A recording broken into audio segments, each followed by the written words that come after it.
एक बार भगवान के सेवक ने भगवान से कहा, आप सारा दिन मूर्ति बनकर खड़े रहते हैं, आज आपकी जगह मैं आपका रूप धारण कर लूंगा और आप आराम से घूम आओ। भगवान ने भी सेवक की बात मान ली, लेकिन भगवान ने शर्त रखी कि जो भी प्रार्थना करने आए उन्हें केवल सुनना और कुछ नहीं कहना। सेवक ने शर्त स्वीकार कर ली और योजना के अनुसार सेवक भगवान की जगह मूर्ति बनकर खड़ा हो गया। पहला व्यक्ति जो मंदिर में आया वह एक व्यापारी था। उसने भगवान से कहा, भगवान, मैंने नया कारखाना खोला है, कृपया उसे सफल बनाइए। व्यापारी माथा टेकता है और तभी उसका बटुआ गिर जाता है। वह बटुआ गिराकर बिना देखे चला जाता है।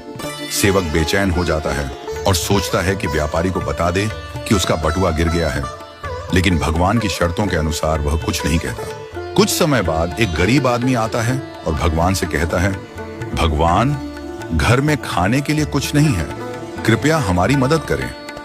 भगवान के सामने बटुआ पड़ा होता है। वह गरीब आदमी भगवान का धन्यवाद करता है और बटुआ उठाकर चला जाता है। फिर एक नाविक आता है और कहता है, भगवान, मैं 15 दिनों के लिए समुद्र की यात्रा पर जा रहा हूं, कृपया मेरी यात्रा में कोई समस्या ना हो। ठीक उसी समय व्यापारी पुलिस के साथ आता है और कहता है, यह नाविक मेरा बटुआ चुराकर भागा है। पुलिस नाविक को पकड़ कर ले जाती है। इस बीच सेवक बोल पड़ता है, बटुआ गरीब आदमी ने चुराया है।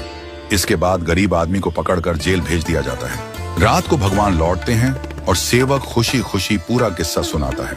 भगवान मुस्कुराते हुए कहते हैं, तुमने किसी का भला नहीं किया बल्कि सब कुछ बिगाड़ दिया। वे आगे कहते हैं, व्यापारी का बटुआ गिरना कोई बड़ा नुकसान नहीं था, वह गलत धंधा करता है, और अगर उसका बटुआ गरीब आदमी को मिल जाता तो उसके बच्चों को भोजन मिलता और उसकी परेशानियां दूर हो जाती। भगवान ने कहा, नाविक जिस यात्रा पर जा रहा था वहां एक तूफान आने वाला था। अगर वह जेल में होता तो उसकी जान बच जाती और उसकी पत्नी विधवा होने से बच जाती। भगवान ने यह भी कहा, कभी कभी जीवन में हमें समस्याएं आती हैं और हम सोचते हैं कि यह हमारे साथ ही क्यों हुआ, लेकिन हमें समझना चाहिए कि इसके पीछे भगवान की योजना होती है। भगवान ने हमें यह सिखाया कि जो भी होता है वह हमेशा अच्छे के लिए होता है, भले ही हमें वह समझ में ना आए। इस कहानी से यह शिक्षा मिलती है कि हमें भगवान पर विश्वास रखना चाहिए और जो भी घटनाएं घटित होती हैं उन्हें अच्छे के लिए मानकर स्वीकार करना चाहिए। भगवान की योजना हमेशा हमारे भले के लिए होती है और कभी कभी हमें उस योजना को समझने में वक्त लगता है। हमें हमेशा यह मानकर चलना चाहिए कि जो भी होता है वह हमारे भले के लिए ही होता है और हमें उसमें भगवान की मर्जी को स्वीकार करना चाहिए। हमें कभी भी किसी स्थिति में निराश या हताश नहीं होना चाहिए।